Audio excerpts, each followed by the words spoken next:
Madame, Monsieur, bonsoir. Il vous souvient, avril 2019, le chef de l'État, Sir Gnassingbé, a inauguré une usine de fabrication de produits plastiques. Africa Plastic Technology, eh bien, c'est à la sortie de la ville de Thiéviers, sortie nord, direction Lilicopé, sur la nationale numéro 1.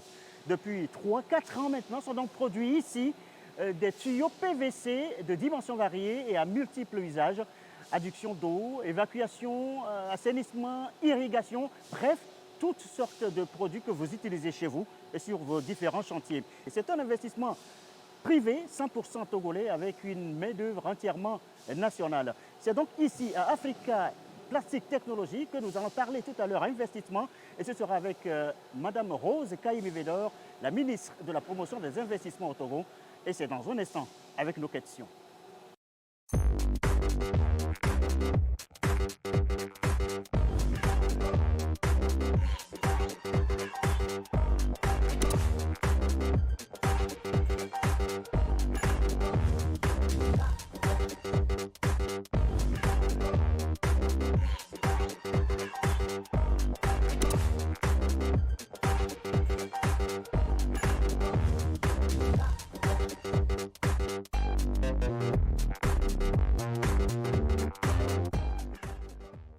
Madame la ministre, bonsoir. Bonsoir. Pour faire le tour de la question de la promotion des investissements au Togo, eh bien, nous sommes avec Ambrosine Koumedjoro de Nana FM. Bonsoir Madame la ministre. Bonsoir Ambrosine. Et Fabrice Petchesi du journal Le Libéral. Bonsoir Madame la ministre. Bonsoir Fabrice. Alors Madame la ministre, ici nous l'avons dit en introduction, à Africa Plastic Technology. Cette usine avait été inaugurée le 25 avril 2019. Cela fait déjà 3 ans, 4 ans. Est-ce que, si on peut risquer un petit bilan à mi-parcours, est-ce que les prévisions sont à la hauteur des attentes, Madame la ministre? Permettez-moi tout d'abord de dire déjà pourquoi j'ai choisi ce site-là. Pourquoi j'ai voulu qu'on puisse qu'on puisse passer ce moment d'échange sur ce site. C'est parce que ça fait partie d'un des sites que j'avais prévu de visiter au cours de cette année. Et il est tombé à propos qu'on ait voulu faire cet échange, faire ce moment d'échange. Et je me suis dit que ce serait le bon site. Pourquoi le bon site? Parce que pour moi, c'est une symbolique à plusieurs niveaux. Une symbolique parce que c'est un site industriel. Une symbolique parce que c'est un site, un investissement qui est porté par un opérateur privé national. Et la troisième des symboliques, c'est parce que le site n'est pas situé dans la capitale. En venant, on a dépassé Thiéviers, voilà, on est pratiquement à la sortie de Thiéviers. Et ce sont ces éléments-là que nous voulons encourager. Aujourd'hui, quand on regarde un peu le financement de l'économie au niveau des banques, on regarde que la proportion qui est accordée au commerce général est toujours prépondérante. Le commerce général ne crée pas de la richesse, ne crée pas des emplois. Quand nous finançons le commerce général, nous finançons des emplois ailleurs. Ce sont les industries qui créent des emplois chez nous. Et c'est pour cela que j'ai souhaité que nous puissions faire passer ce moment d'échange sur ce site-là. Alors, maintenant, parlons de... On revient un peu sur le bilan. Oui, parlons de bilan. Je pense que sans trahir les secrets d'affaires, une entreprise qui a passé 3 ans, c'est déjà, ça veut dire que le cap est déjà passé. Et aujourd'hui, toutes les lignes qui ont été installées sont déjà opérationnelles. Et les échanges que j'ai eus avec les promoteurs, il y a de nouvelles lignes qui sont déjà en prévision.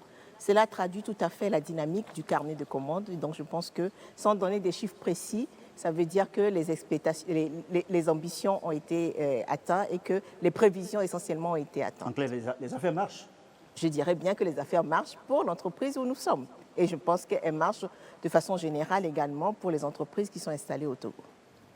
Eh bien, Madame la ministre, nous annoncions tout à l'heure qu'il s'agit d'investissements privés, ex-EISA, ou c'est un partenariat public-privé? Non, c'est un investissement privé. C'est un opérateur privé national qui a porté ce projet-là.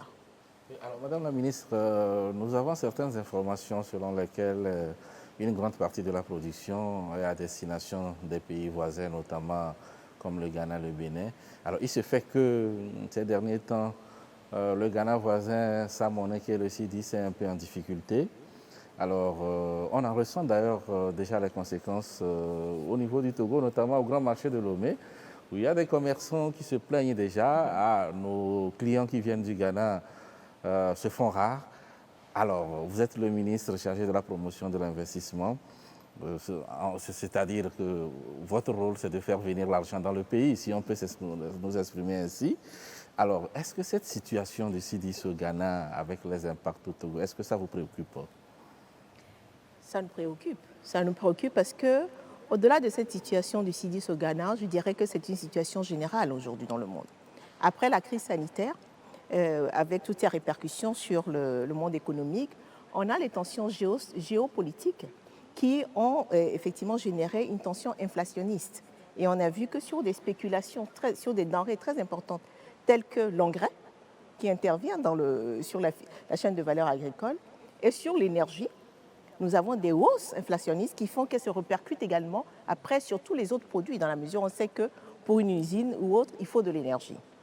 Au niveau du Togo, on a eu la chance, je pense qu'il y a également une discipline budgétaire qui nous a permis d'avoir une certaine résilience, qui nous a permis de passer cette période-là. Et également, nous avons tout récemment les 10 mesures qui ont été mises en place, qui ont été prononcées par le chef de l'État pour accompagner le panier de la ménagère. Parce que c'est important. Pourquoi le panier de la ménagère? Parce que c'est ça, c'est le pouvoir d'achat des ménages. Et quand on parle d'industrie, on parle de marché, on parle de pouvoir d'achat des populations.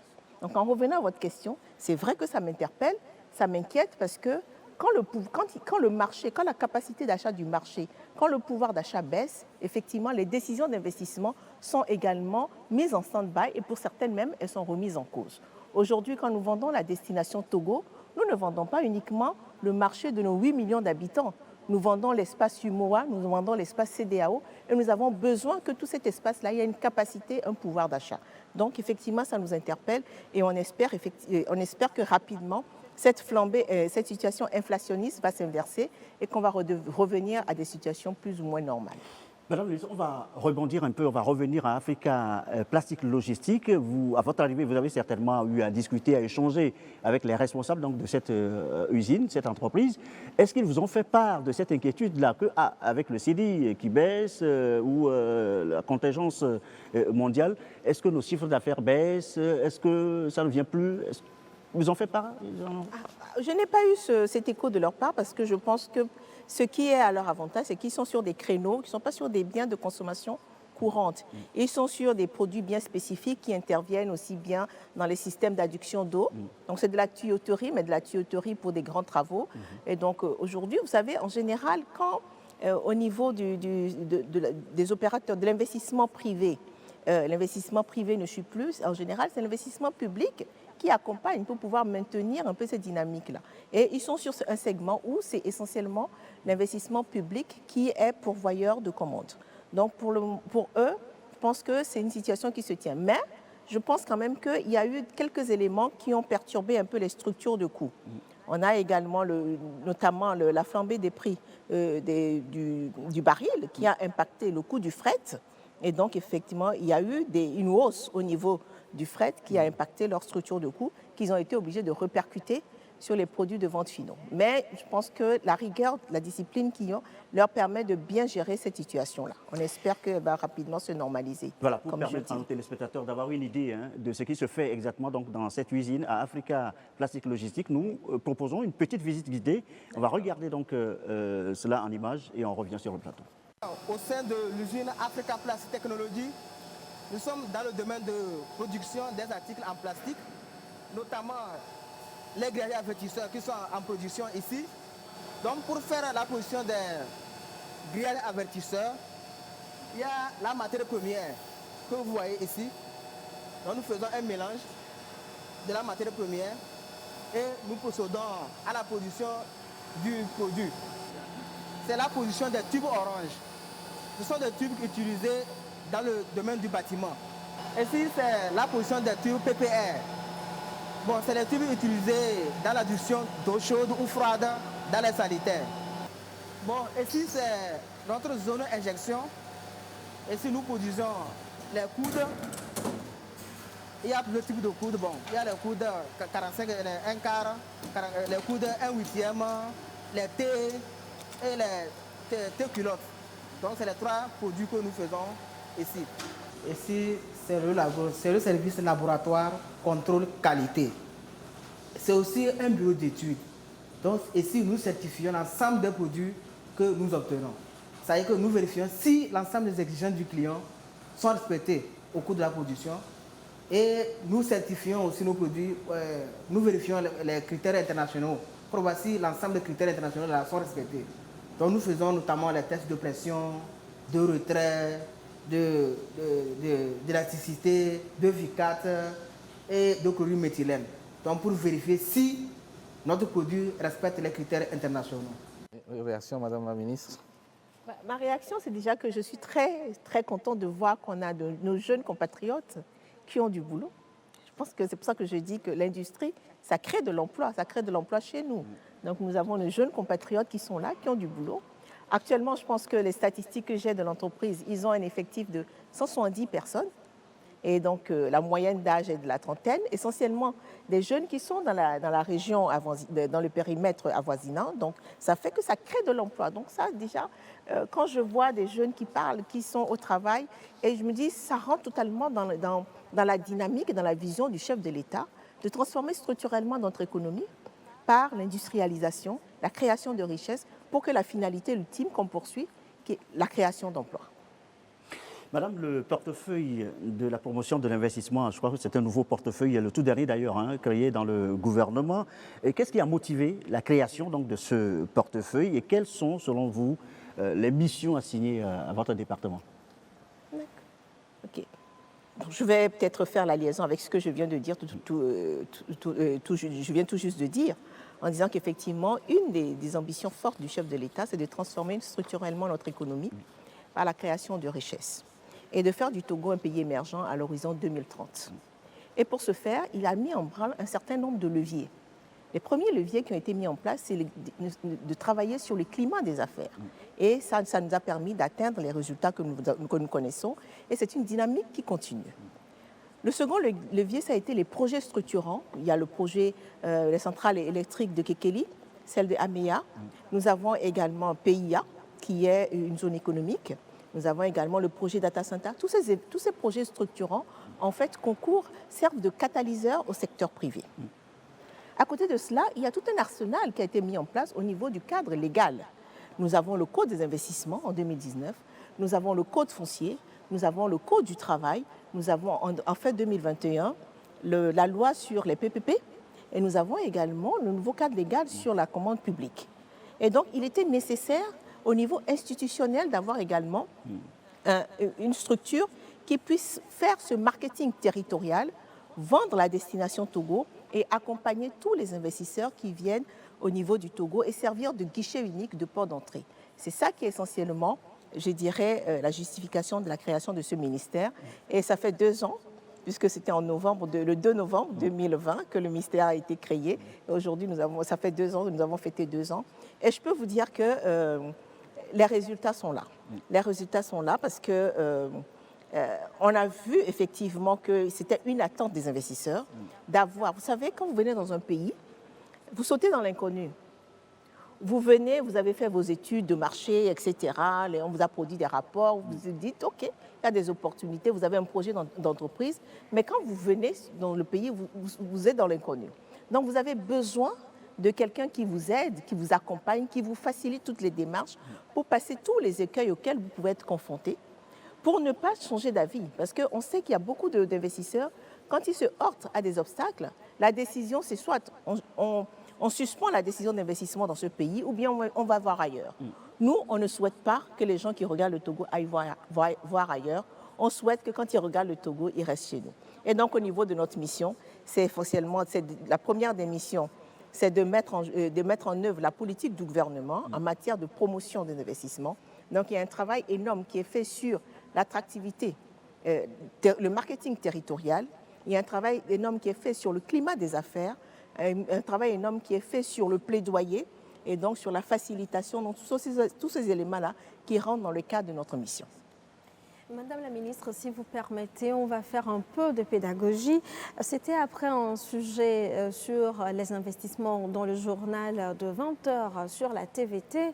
Le petit frère en classe de 4e m'a posé cette question. C'est qui un investisseur? Et puis, par rapport au Togo, qui considérez-vous comme investisseur dans l'exercice de vos missions? D'accord. Pour nous, investisseurs, toute personne qui investit du capital pour pouvoir générer du profit. Dans notre mission, nous ne nous adressons pas au commerce général. Le commerce général, il y a le ministère du Commerce qui est là et qui, dans les missions, s'adresse à cette population. Nous, c'est toute personne qui a un projet industriel. Donc, ça peut être un investissement greenfield. Greenfield, c'est-à-dire que vous partez de zéro et vous construisez l'usine. Ou bien ça peut être une décision d'extension. Il y a une usine existante. Ou bien ça peut être une opération de joint venture entre un investisseur étranger et un investisseur national pour créer un projet d'investissement au Togo. Et donc, ce sont ces projets-là auxquels nous nous adressons. Donc, pour nous, c'est ça que nous appelons investissement. Et peut-être pour donner une précision par rapport au code des investissements, le code des investissements, il limite spécifiquement les avantages que vous pouvez avoir à tout investissement qui est fait dans des secteurs bien définis à partir de 50 millions et plus. Alors justement, Oui. très souvent, lorsqu'on parle d'investisseurs, la plupart du temps, on passe aux grosses multinationales, aux grosses banques, et venu souvent de très loin. Alors aujourd'hui, le Togo fait partie des ensembles sous-régionaux comme l'UEMOA, la CEDEAO. Alors est-ce qu'il vous arrive de faire les yeux doux aux investisseurs d'à côté dans les pays voisins? On ne fait que ça. On ne fait que ça parce que, comme je dis, nous sommes un grand et un petit pays. Le Togo, c'est 8 millions d'habitants, c'est un grand couloir, et nous utilisons notre positionnement géostratégique pour vraiment, je dirais, attirer les investisseurs des autres pays. Donc, on a beaucoup d'investisseurs qui viennent de la sous-région, notamment du Burkina, du Mali, de la Côte d'Ivoire, et donc vous avez parlé des banques. La majorité des banques que nous avons aujourd'hui sont des banques, sont des groupes régionaux dont l'actionnariat principal est basé en Afrique. Dans le domaine du ciment, nous avons de grands opérateurs qui se sont installés. Donc, effectivement, nous utilisons notre avantage comparatif au niveau de la logistique, au niveau de la place financière qui a déjà été créée et qui est un élément important pour tout investisseur pour attirer les investisseurs de la sous-région. Et nous leur vendons également le fait que nous leur donnons accès à la mer. Et c'est un élément important pour tout projet d'investissement. Justement, votre développement me fait penser à cette question qui n'était pas prévue au protocole. Quelqu'un qui a de l'argent, un investisseur qui veut investir par exemple à Lagos, qui fait tout seul plus de 15 millions d'habitants, en dehors du cadre légal que vous avez énuméré donc, tout à l'heure au Togo, qui est attractif, qu'est-ce que le Togo offre, qui est de 8 millions d'habitants, qu'est-ce que le Togo offre davantage pour que ce monsieur ou cet investisseur n'aille pas investir à Lagos, mais vienne au Togo? Bon, vous savez, dans chaque projet d'investissement, il faut de prime abord voir le problème que l'investisseur veut résoudre. J'aime à dire que nous devons apporter des solutions aux investisseurs. Le choix de tel ou tel pays, c'est parce que tel pays apporte une solution par rapport à tel besoin. Et en général, les types d'investissements qui viennent au Togo, ce sont des investissements qu'on dit dans le jargon des investissements obliques. C'est-à-dire qu'on utilise le Togo comme port d'entrée pour pouvoir rayonner sur un marché régional ou bien pour pouvoir réexporter à l'international. Donc, les facteurs de production au Togo font que vous avez des coûts de structure qui sont très intéressants. Ça vous permet d'être compétitif et effectivement, vous installez votre usine au Togo, mais vous savez que le marché auquel vous vous adressez, c'est le marché de l'UMOA ou bien le marché de la CEDEAO ou aujourd'hui avec la ZLECAf, le marché continental. Ou alors, vous savez que votre produit s'adresse essentiellement à un produit qui est plus consommé sur les marchés européens et asiatiques.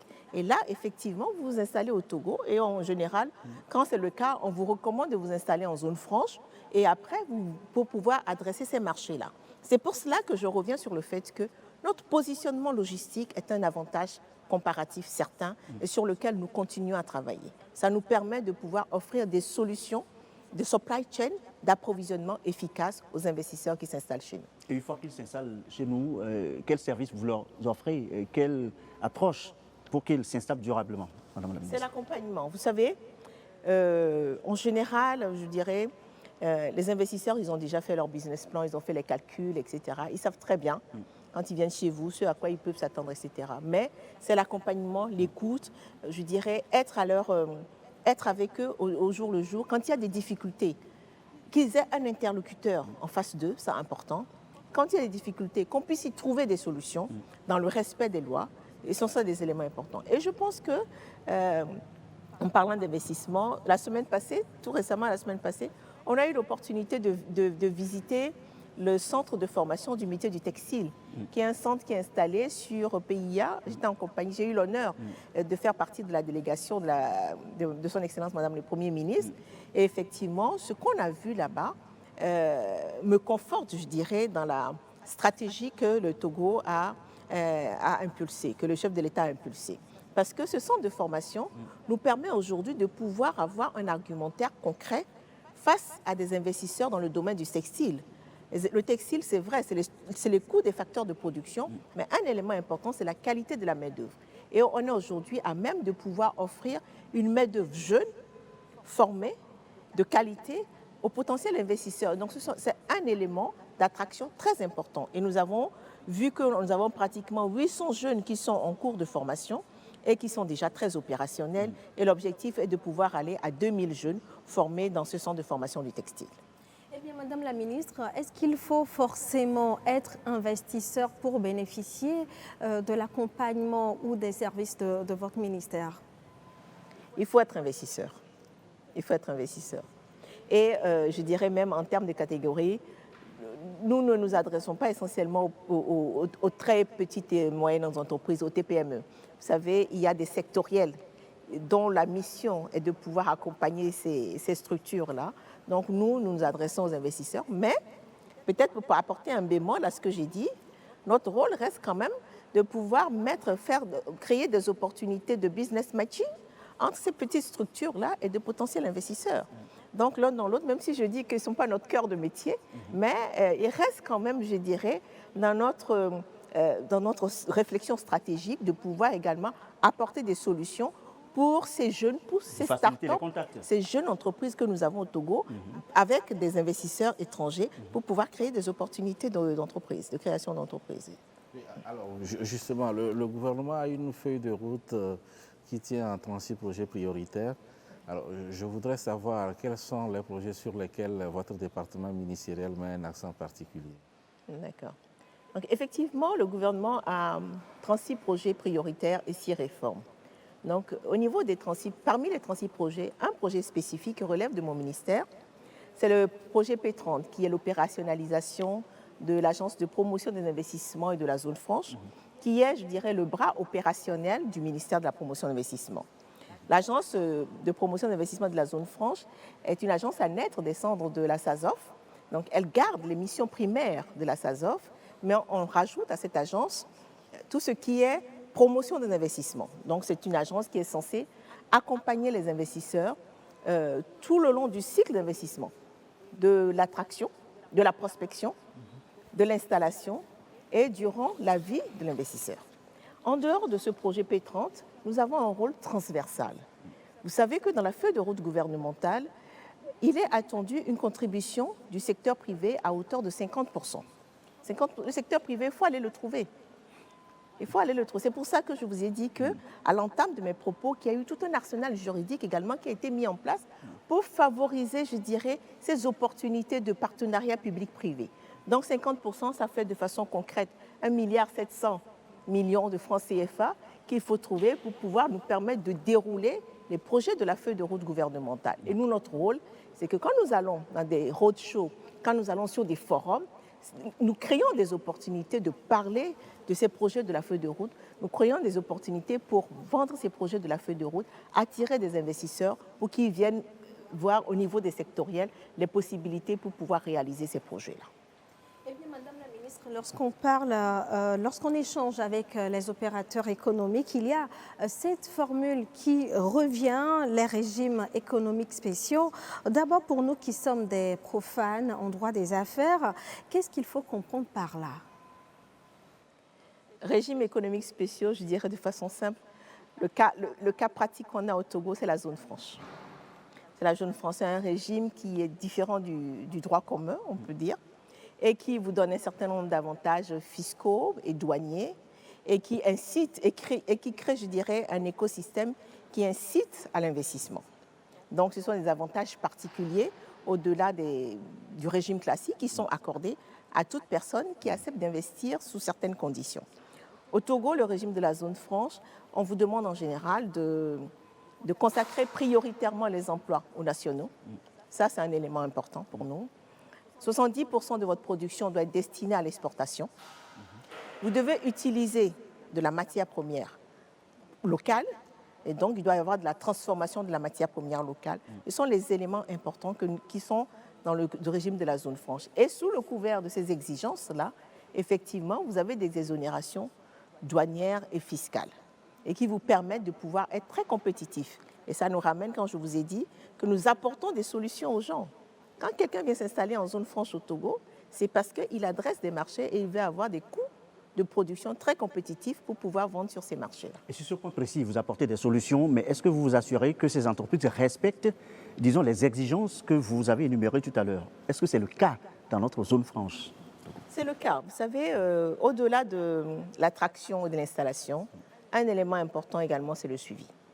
Aujourd'hui, les dernières statistiques que j'ai, nous avons 82 entreprises qui sont installées en zone franche avec 18 000 emplois permanents nationaux créés. Et nous avons mis en place un système de reporting qui est fait par rapport, je dirais, à un certain nombre d'éléments, notamment le nombre d'emplois créés, le nombre de nationaux dans ces emplois-là, l'équilibre genre, les rémunérations qui sont offertes et les engagements et le respect d'un certain nombre d'engagements qui sont pris. Et il y a des visites qui sont faites sur le terrain pour pouvoir nous assurer que ces engagements sont respectés. Et je peux vous assurer que c'est un des éléments importants dans la mission de l'agence. Madame, pour quelqu'un qui a les moyens et qui souhaite investir, qui est intéressé par la zone franche, dans quel domaine pourrait-il investir par exemple? Et ensuite, comment il peut se prendre pour être éligible par rapport à la zone franche? Et puis si on peut avoir un peu les critères d'éligibilité en ce qui concerne la zone franche précisément. C'est-à-dire que pour être admissible en zone franche, la zone franche, vous pouvez produire des produits ou des services. D'accord. Un des critères d'éligibilité, c'est qu'il faut que votre production soit destinée à l'export.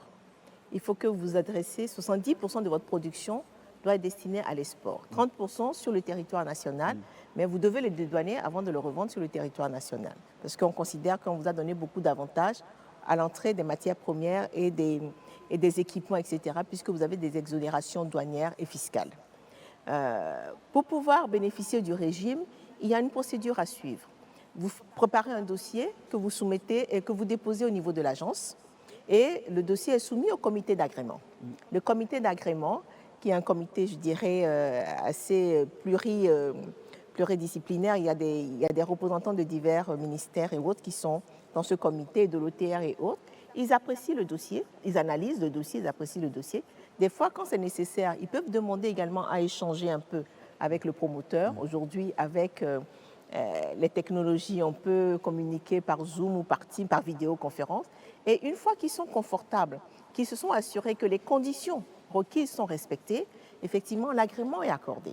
Et une fois que l'agrément est accordé, la notification vous est faite. Et l'agence, donc l'agence de promotion, aujourd'hui c'est la SASOF encore, suit alors maintenant tout le processus. Donc une fois que l'agrément vous est accordé, on suit le processus, notamment la phase d'installation, la phase de construction, tous les certificats environnementaux que vous devez avoir, on s'assure effectivement que vous les avez jusqu'à la phase de début d'exploitation. Et un des paramètres que nous regardons, qui font partie des indicateurs de performance, je dirais, au niveau de l'agence, c'est le nombre d'entreprises qui rentrent en exploitation. Parce que c'est important. Vous savez, le tout n'est pas d'accorder l'agrément. Le plus important, c'est que l'agrément soit accordé, l'entreprise soit construite et qu'elle rentre en exploitation et qu'elle commence à recruter du personnel et à générer du chiffre d'affaires. Et c'est là où tout l'écosystème, toute notre économie en bénéficie. Alors, madame, dans l'écosystème des investissements, il y a deux lois, on va le dire comme ça, qui reviennent régulièrement. Il y a le Code des investissements, vous en parliez donc tantôt, et puis il y a le régime de la zone franche. C'est quoi la différence entre ces deux lois et quelles sont les spécificités, par exemple, donc, du Code des investissements et qui est différent du régime de la zone franche? D'accord. Effectivement, au niveau du cadre légal incitatif pour les investissements au Togo, on a deux textes, notamment le Code des investissements qui date de 2019 et le régime de la zone franche. Le Code des investissements, effectivement, pour pouvoir y prétendre, c'est tout investissement dont le montant est de 50 millions au minimum et plus. Et donc, il y a des secteurs qui sont éligibles, et il y a des secteurs qui sont exclus, notamment il y a des secteurs spécifiques tels que la spéculation immobilière, le commerce général et autres ne sont pas des secteurs qui sont requis. Maintenant, la subtilité, c'est que les avantages qui sont accordés dans le cadre du régime d'investissement, c'est que vous avez un crédit d'impôt. Ça veut dire quoi? Ça voudrait dire concrètement que pour pouvoir bénéficier du régime incitatif, le législateur a souhaité vous accompagner dans la mise en œuvre de l'entreprise.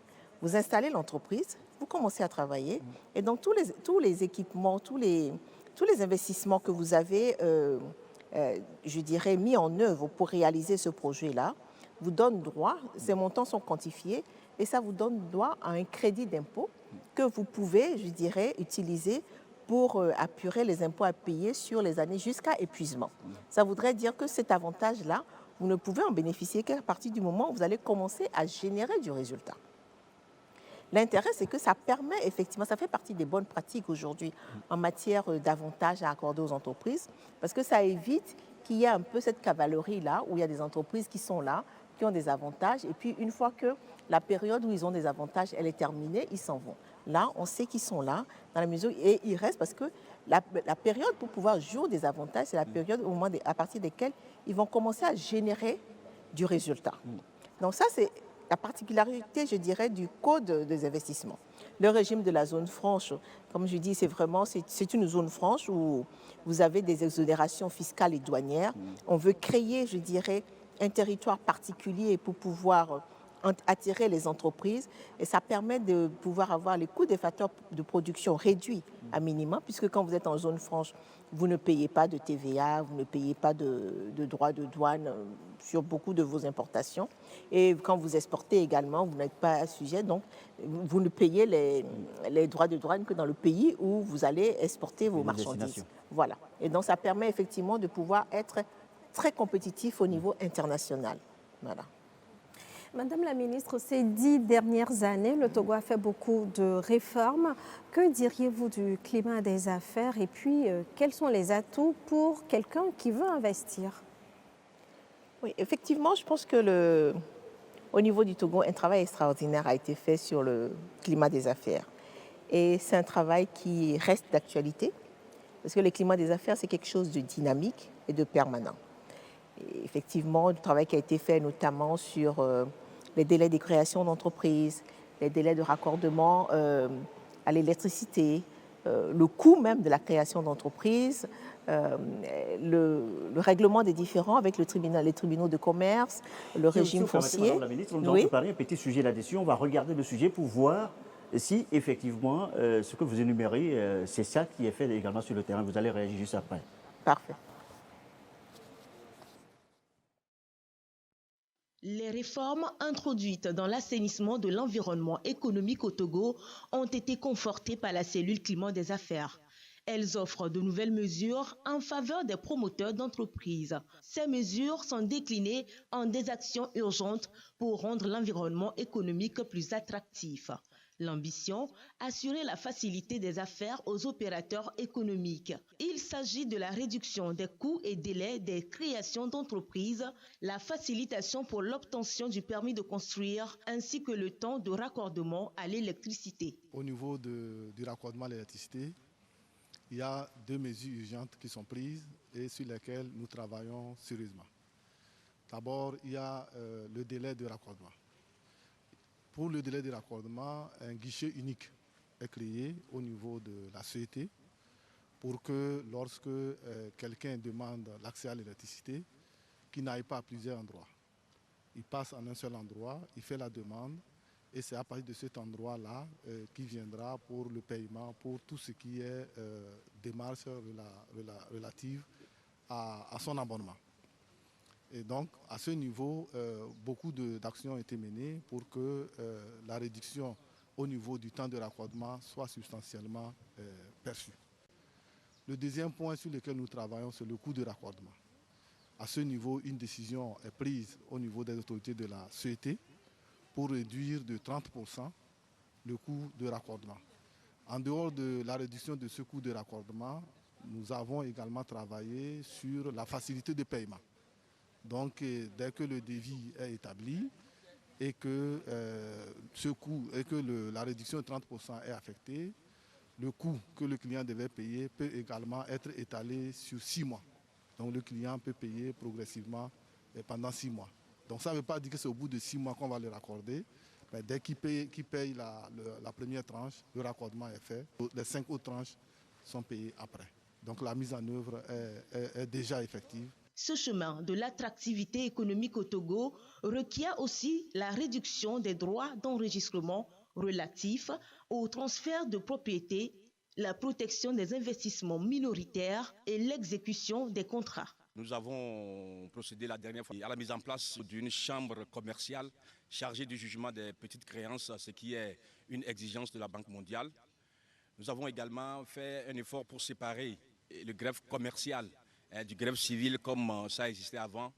Et au niveau de la cour d'appel, il y a eu une séparation des chambres commerciales des chambres civiles. Aujourd'hui, si vous allez à la cour d'appel, les chambres commerciales sont autonomes. Donc des efforts sont faits, un effort reste à faire et ce sera l'automatisation complète des chaînes commerciales. L'automatisation, ça voudra dire qu'il y aura une dématérialisation des procédures. Ça veut dire que l'avocat, une partie peut de sa maison envoyer une requête par mail et le juge lui répond. Il y aura des échanges d'écriture, de conclusion. Peut-être c'est à la phase de plaidoirie que les parties ou les avocats seront là pour développer leurs affaires. Donc ça nécessite la mise en place de la loi et sur la sécurité et des transactions en matière électronique. Nous sommes aussi en train de mettre en place les tribunaux commerciaux. Et je crois que dans les jours à venir ou bien dans les mois à venir, si tout va bien, c'est une loi qui sera adoptée qui va encore révolutionner le fonctionnement des chambres commerciales. Donc un tribunal commercial à part juste pour régler les affaires, les contentieux en matière commerciale. À cela s'ajoute le renforcement du partenariat public et privé, l'amélioration des infrastructures et la réduction du niveau de la corruption. Une panoplie d'actions à mener en vue d'insuffler une nouvelle dynamique au secteur des affaires au Togo. Alors, Madame la Ministre, c'est un reportage qui n'a pas été tourné hier. Est-ce que depuis, les choses ont encore évolué encore plus? Je pense que, comme ils l'ont dit, comme je l'avais dit, c'est une dynamique permanente. Donc aujourd'hui, tous les points sont encore adressés dans différents points, mais l'élément important, c'est la protection des investisseurs. C'est-à-dire que vous avez vu tout l'arsenal qui est mis en place au niveau juridique pour qu'un investisseur qui vient dans notre pays sache que même en cas de litige, ses droits sont préservés et que sous réserve du respect des textes réglementaires dans notre pays, ces investissements également sont protégés. Donc je pense que c'est une dynamique qui est en constante évolution. Donc vous verrez également les prochaines avancées, je dirais, qui seront communiquées. Alors, comme vous le dites si bien, on l'a constaté, il y a un certain dynamisme en ce qui concerne la création des entreprises au Togo. D'ailleurs, j'ai une statistique, elle émane du Centre de formalité des entreprises qui nous parle de 7195 entreprises créées entre janvier et juin 2022. Alors, Madame, au-delà des chiffres, est-ce qu'il y a un suivi en ce qui concerne ces entreprises qui sont créées? Alors, s'il y en a, quel est le mécanisme pour suivre ces entreprises-là qui sont créées? Effectivement, je pense que la dynamique de création d'entreprises, elle est très importante. Et c'est le résultat du climat des affaires. Vous savez, en 4 heures en ligne, vous pouvez créer une entreprise. Et aujourd'hui, il y a tous les éléments qui concourent à la création d'entreprises. Ça, c'est un premier pas. La question qui se pose après, c'est qu'est-ce qui se passe après? C'est la viabilité de ces entreprises-là une fois qu'elles sont créées. Et donc, ces entreprises qui sont créées, elles sont de plusieurs ordres. Vous avez, je dirais que la majorité, ce sont des très petites entreprises, sont des entreprises individuelles, etc., qui ne rentrent pas concrètement sous notre champ d'application. Nous, par contre, les grosses entreprises, ou bien les entreprises qui sont passées par le prisme du comité d'agrément, où il y a eu un agrément, et qui ont fait l'objet, je dirais, d'un agrément au Code des investissements ou au régime de la zone France, il y a un suivi qui est fait post-investissement. Donc ça voudrait dire concrètement, comme je vous l'ai dit, une fois que l'entreprise est créée et que le projet est initié, Nous suivons l'entreprise, nous sommes à ses côtés jusqu'à la finalisation du projet, jusqu'au début de l'exploitation pour nous assurer effectivement que l'entreprise, que les engagements, le projet d'investissement qui a été annoncé est effectif. Aujourd'hui, nous nous sommes posé également la question de qu'est-ce qui se passait pour les petites entreprises. Donc, nous avons initié, je pense que d'ici la fin de l'année et certainement au début de l'année prochaine, nous avons initié une étude pour voir quelles sont les causes de mortalité des entreprises dans notre écosystème. Ça nous permettra de pouvoir voir par rapport à nos statistiques, qui sont des statistiques très bonnes et très positives, quelles sont les entreprises qui passent le cap de 3 ans. Parce que c'est vraiment la période charnière. Quand vous avez passé le cap de 3 ans, effectivement, on sait que vous pouvez voler de votre propre aile, vous êtes sur des fondements, des soubassements assez solides et que vous pouvez continuer à évoluer. Donc ça nous permettra de voir qu'est-ce qui se passe après la création et de pouvoir apporter également des solutions ou des services adéquats. Il y en a qui créent des entreprises, il y en a qui ont envie de créer ces entreprises, surtout avec cette question-là qui nous revient souvent de la diaspora, nos frères et sœurs qui reviennent et qui appellent, qui disent qu'est-ce qui marche aujourd'hui au Togo, dans quel secteur, si j'ai envie de faire une affaire au Togo, dans quel secteur investir.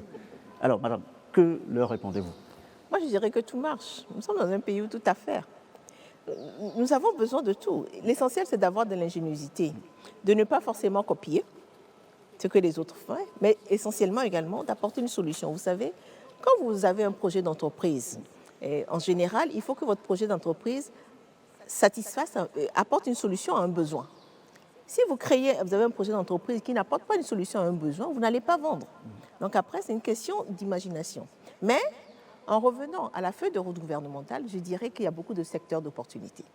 Le premier secteur, c'est le secteur de l'agro-industrie, le secteur de l'agriculture. Nous avons un projet extraordinaire qui est le projet de l'agropole de Kara, sur 165 000 hectares, où il est donné l'opportunité à toute personne qui veut investir dans le secteur agricole de pouvoir se rapprocher de l'unité de gestion et de pouvoir formuler des besoins et d'avoir un projet industriel, dont notamment qui va de la production jusqu'à la transformation. Vous n'êtes pas obligé d'être sur toute la chaîne de valeur. Vous pouvez être peut-être dans la chaîne de valeur de production, dans la transformation, ou bien ne serait-ce que dans la collecte. Donc ça, c'est une première opportunité. Nous avons également beaucoup d'opportunités dans le domaine des services. Aujourd'hui, dans le domaine des services, le Togo, nous avons la chance, au niveau du digital et du numérique, il y a un travail qui est extraordinaire qui a été fait. Nous sommes très bien positionnés au niveau des centres d'appel, et je pense que c'est quelque chose qui va aller en continuant, et c'est quelque chose également sur lesquels il y a des besoins de services à la personne tout autour de ces centres d'appel-là. Dans le domaine de la santé, il y a des besoins. Dans le domaine de la logistique, nous sommes un pays où, je dirais, qui sert de porte d'entrée au pays de l'Inderland. Il faut que nous ayons, je dirais, des infrastructures, des logistiques adéquates. Quand je parle de la logistique, il y a la chaîne de froid, il y a tout ce qui est traitement des affluents de navires, il y a tout ce qui est capacité de stockage, aussi bien à Lomé qu'à l'intérieur du pays. Comme je dirais, il y a des opportunités partout. Le plus important, c'est de ne pas forcément copier, mais de s'assurer que la proposition de valeur qu'on apporte répond à un besoin. Madame la ministre, vous avez énuméré les secteurs qui marchent, mais quels sont les secteurs prioritaires? Le premier des secteurs prioritaires, c'est l'agriculture. Pourquoi l'agriculture? Parce que vous savez, aujourd'hui, nous avons pratiquement 60% de la population qui vit en zone rurale. Il y a de cela une dizaine d'années, le secteur agricole représentait à peu près 40% du PIB de notre pays. Aujourd'hui, il a été un peu balancé par le secteur des services. Il représente à peu près 20-23% du PIB. Mais nous avons un potentiel agricole extraordinaire. Nous avons plus d'un million d'hectares de terres arables disponibles. Nous avons une bonne pluviométrie. Nous avons un bassin, les lacs, les lagunes et autres qui sont là pour pouvoir accompagner un système d'irrigation. Après, maintenant, il ne nous manque plus qu'à nous mettre, je dirais, à nous impliquer et accompagner ce projet-là. Et en plus, je pense qu'on est en train de travailler sur l'industrialisation. C'est également un des secteurs prioritaires de la feuille de route. On est en train de travailler sur l'industrialisation, mais ça voudrait dire également que dans le domaine de l'industrie agroalimentaire, il faut la matière première. Il faut la matière première. Aujourd'hui, au niveau du Togo, nous avons, je pense que une des filières qui a vraiment très bien répondu à l'appel, je dirais à l'appel du chef de l'État, c'est la filière soja. La filière soja où le Togo s'est très bien positionné, aussi bien sur le soja conventionnel que sur le soja bio.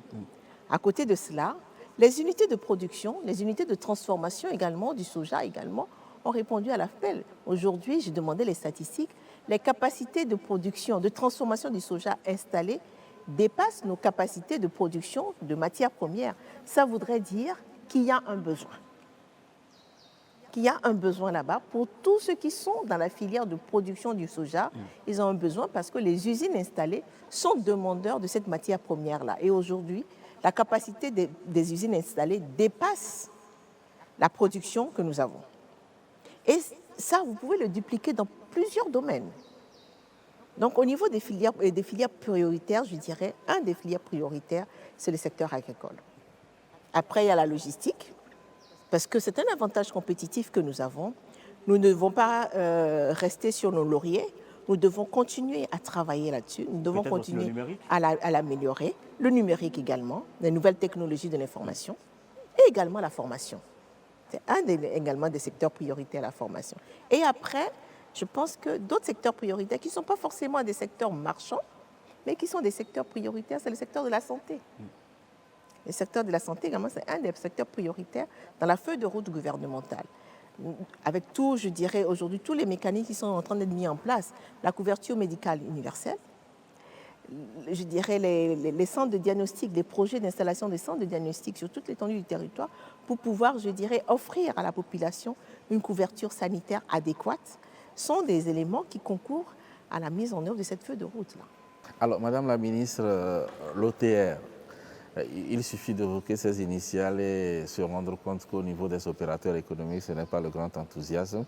Bien sûr, nous sommes d'accord que pour être un bon citoyen, il va falloir payer ses taxes et impôts. Mais comment trouver la juste mesure pour que trop d'impôts ne tue pas les affaires? Pour ma part, effectivement, je pense que le gros challenge que nous avons pour pouvoir établir une certaine justice, je dirais, c'est l'élargissement de la base imposable. Parce qu'aujourd'hui, nous avons pratiquement 80% du secteur de l'économie qui est dans l'informel. Et donc, ce n'est que 20% des opérateurs qui payent les impôts.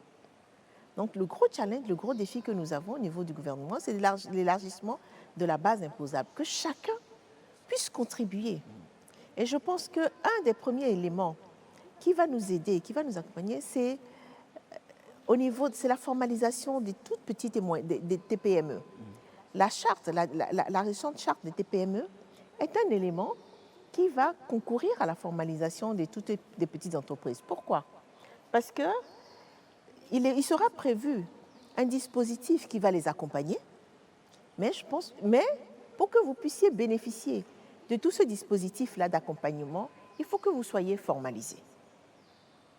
Et je pense également qu'avec l'éducation, la sensibilisation, progressivement, nous arriverons, je dirais, à onboarder, comme on dit en anglais, à formaliser toute cette structure-là. C'est la clé. Sinon, ce n'est pas tenable. Ce n'est pas tenable. Donc, si nous arrivons à élargir l'assiette, la base imposable, effectivement, si la pression fiscale est répartie sur une base beaucoup plus large, après, elle devient totalement digeste et personne ne se sent étouffé par la pression fiscale. Mais à côté de cela, je pense également qu'il faut comparer et regarder les choses. Je ne pense pas qu'au Togo, la pression fiscale soit plus forte au Togo que dans d'autres pays. Quand on regarde de façon entre le Togo et les pays voisins, nous sommes dans la moyenne. Et je pense même que le Togo est en deçà quand on prend l'exemple de l'IS par rapport à d'autres pays. C'est peut-être par rapport aux chiffres d'affaires réalisés par chacun. Non, de toute façon, l'impôt sur les sociétés, c'est 27% du résultat réalisé. Donc, mais ce que je dirais, c'est que la pression fiscale, elle n'est pas plus lourde au Togo que dans les autres pays.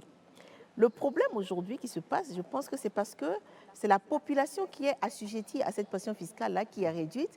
C'est pour ça qu'elle a l'impression qu'elle est la seule à payer et que les autres ne payent pas. Et c'est pour ça que je dis, si on arrive à formaliser le secteur informel, effectivement, ce sera un grand pas de fait. Vous étiez certainement là quand le chef de l'État lançait cet appel là aux investisseurs. Venez investir au Togo, il y a des opportunités d'affaires. C'est une invitation, bien sûr, mais est-ce que ça peut aussi sonner comme une hésitation de la part de certains investisseurs? Est-ce que vous, qui êtes ministre de la promotion des investissements, est-ce que vous avez rencontré de ces investisseurs qui hésitent encore à faire leur valise pour la destination Togo? Je dis toujours que notre premier ambassadeur, c'est le chef de l'État. Effectivement, c'est le premier qui vend le mieux la destination Togo. Mais il a besoin que sa voix soit relayée par nous tous. Parce qu'une seule personne ne peut pas... Il faut que nous tous, nous soyons des ambassadeurs de la destination Togo. Et effectivement, ce qu'on constate quand on fait les roadshows, les forums, etc., et que quand on parle du Togo, quand on fait notre marketing territorial, comme j'aime à le dire, c'est que les gens sont agréablement surpris. Les gens se disent, ah bon? Il y a tout ça au Togo? On ne connaissait pas, on ne savait pas. Ça voudrait dire que ce relais-là, que nous devons tous être pour pouvoir, je dirais, véhiculer ce message-là, parler de l'attractivité de la destination Togo, nous avons encore beaucoup de marge de progression.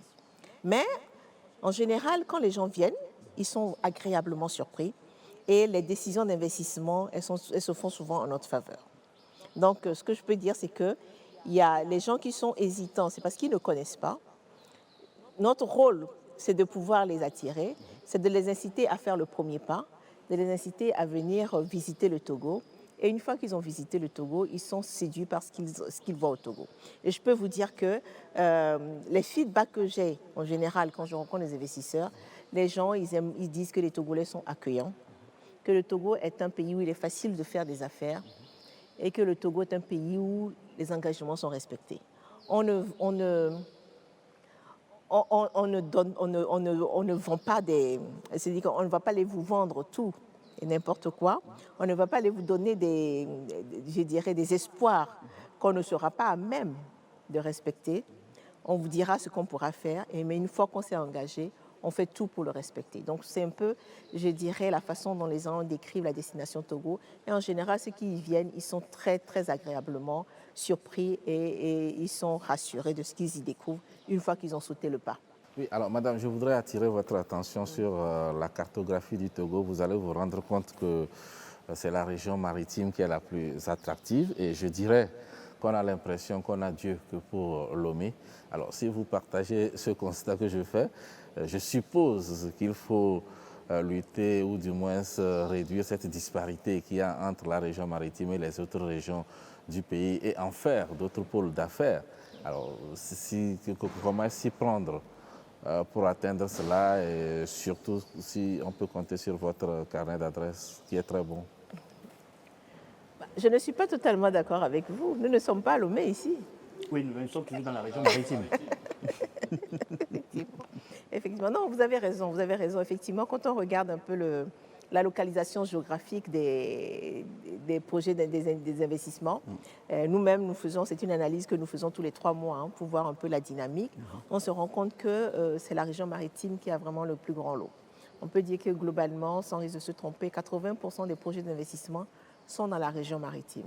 Malgré le fait que dans les 2 cadres légaux incitatifs qui existent, notamment le Code des investissements et le régime de la zone franche, plus vous avancez à l'intérieur du pays et plus les avantages qui vous sont offerts augmentent.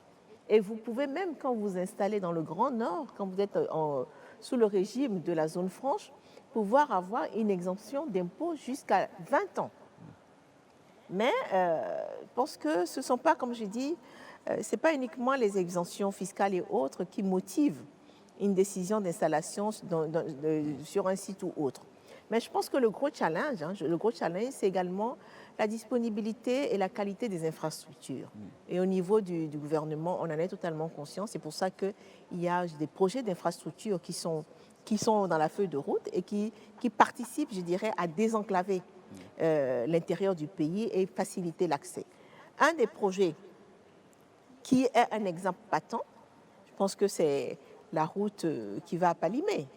Aujourd'hui, vous voyez, une fois que cette route est terminée, Palimé, c'est une ville avec un potentiel touristique extraordinaire. En moins d'une heure, vous êtes à Palimé. Je pense qu'on pourra lever les objections de pas mal d'investisseurs par rapport à cette ville-là. Et le travail continue. Dans la feuille de route, nous avons également l'autoroute de l'unité qui va jusqu'à Saint-Cassé. Et donc, ça va nous permettre de dédoubler. C'est une voie déjà qui est large, mais de dédoubler cette voie-là et de pouvoir fluidifier, je dirais, la circulation. Ce sont des éléments qui concourent, je dirais, à l'attractivité de ces zones-là. À côté de cela, il y a le raccordement au réseau électrique également qui concourt. Et donc, tous ces éléments mis ensemble vont nous permettre de pouvoir, je dirais, attirer les investisseurs à l'intérieur du pays. Et je peux vous assurer que c'est vraiment un des gros défis auxquels nous nous attaquons au niveau du ministère. Voilà, vous faisiez allusion tout à l'heure. Saint-Cassé, c'est l'un des carrefours justement d'affaires au Togo. C'est à la frontière donc avec le Burkina Faso. Mais avec la situation qui prévaut actuellement dans la région des Savanes, est-ce que là on n'a pas un gros souci pour les affaires, madame? C'est triste à dire, on a un gros souci parce qu'effectivement, la sécurité, la paix, la sécurité, un des éléments, un des avantages que le Togo a dans la sous-région et qui est un des éléments vraiment qui rassure les investisseurs.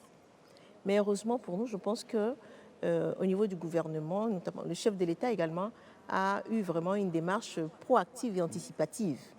Nous avions déjà l'opération Condjoaré, qui était déjà un dispositif pour sécuriser la zone. Donc, il y a eu également la loi de programmation militaire 2021-2025 qui nous permet également de nous donner les moyens de pouvoir protéger nos populations. Parce que là, c'est protéger nos populations. Et à côté de cela également, il y a le programme d'urgence de la région des Savanes qui nous permet également d'apporter le bouclier social et économique aux populations face, je dirais, à ces velléités-là qui tendent, je dirais, à créer de l'insécurité dans cette zone-là. Et donc ça, je pense que le message est passé, c'est le combat de nous tous. Nous tous, nous devons nous sentir concernés et nous tous, nous devons vraiment soutenir les actions du gouvernement pour pouvoir juguler ce fléau-là qui risque de remettre après en cause, s'il n'est pas jugulé, tout le travail qui est fait. Et je pense également qu'au niveau de la région, nos dirigeants sont également conscients que c'est un travail également qui doit être fait de façon collégiale et régionale pour pouvoir préserver toute la région ouest africaine. Madame la ministre, vous avez répondu à nos questions, mais y aurait-il un aspect particulièrement qui vous tienne à cœur? Une question que nous n'avons pas posée.